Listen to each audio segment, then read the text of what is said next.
Nebulisations హార్మ్ఫుల్లా? Nebulisations చేసుకుంటే అలవాటు పడిపోతారా? నెబులైజేషన్స్కి addict అవుతారా? ఇది ఒక important thing that I want clarify.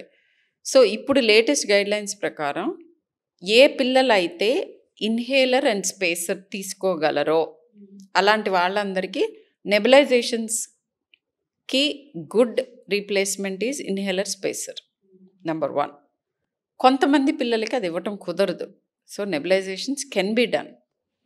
అది ఎడిక్షన్ కాదు. మన నెబులైజేషన్ మానేయగానే మేము వాడికి మళ్ళీ వీజింగ్ వచ్చింది, వాడికి మళ్ళీ దగ్గు వస్తుంది, సో నెబులైజరే ఏదో చేసింది మా బాబుని అంటారు. కాదు, జబ్బు అది.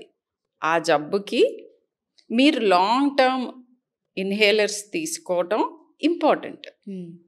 ఇన్హేలర్స్ తీసుకుంటే పక్కింటి వాళ్ళు ఏదో అనుకుంటారు, మా వాడికి ఏదో జబ్బు ఉందని, ఆస్తమా ఉందని.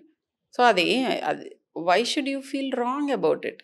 ఇప్పుడు ఆల్మోస్ట్ ఇది అతిశయోక్తి కాదు, 10 మంది పిల్లల్లో అట్లీస్ట్ 5 నుంచి 7 మందికి అలర్జీస్ ఉన్నాయి. Some form of allergy, skin allergy, bronchial allergy, nasal allergy, ఏదో ఒకటి. అది ఒక సింపుల్ మెడికేషన్ అంతే. అంతకు మించి అది ఏ రకంగానే మిమ్మల్ని హాని చేయదు. అవసరమైన వాళ్ళల్లోనే చెప్తాము.